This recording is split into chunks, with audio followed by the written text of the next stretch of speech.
जळुछि Iran. सहर को सहर व्यापुछि असंतोषर निया। सरकार विरोधी प्रदर्शन रे देशव्यापी आंदोलन। तीव्र आंदोलन जोगु अशांत हेउछि ईरान। आयतोल्ला खोमेनेईଙ୍କ विरोधरे तेजिछि जन असंतोष। सुरक्षाकर्मी साधारण जनता खंडयुद्धरे प्राय 200 रु अधिक मृत्यु होइथिबा सूचना।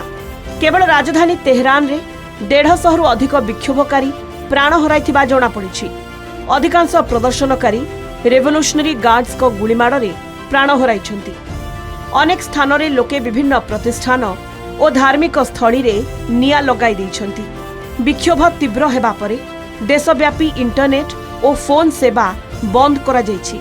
सेपटे प्रदर्शनकारी उपरे गुलीमाड़ कले बहुमूल्य देबाकू पड़िबो बोली चेतावनी दैछन्ति अमेरिका राष्ट्रपति डोनाल्ड ट्रम्प। प्रदर्शनकारी माने ईरान रो supreme leader Ayatollah Ali खोमेनेईଙ୍କ photo जाळिछन्ति। अनेक युवती खोमेनेईଙ୍କ फोटो जाळी एथिरे सिगरेट लगाई विरोध करिछन्ति।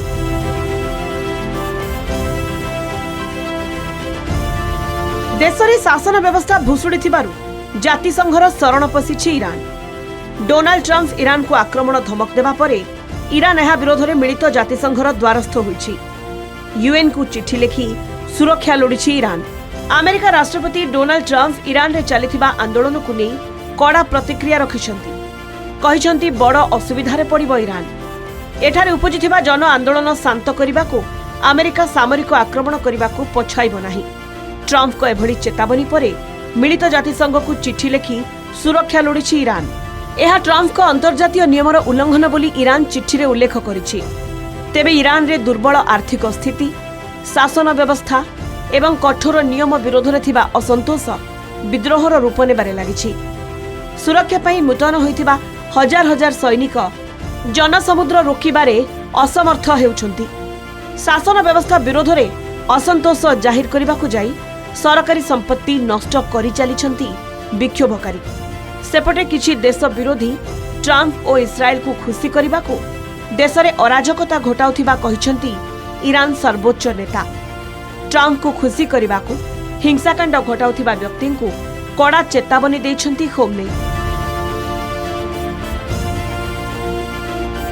गत मासरे ईरान मुद्रा रियाल रो मूल्य तीव्र भावरे खसिबा परे देशरे हु हु होई दरदाम बढ़िथिला। एनै प्रथमे जेनजी रास्ता को ओह्लाइथिले। परे देशव्यापी एहाकू समर्थन करी लोके रास्ता को ओह्लाइछन्ति। असंतोष एबे क्षमता परिवर्तन मुहा होइछि।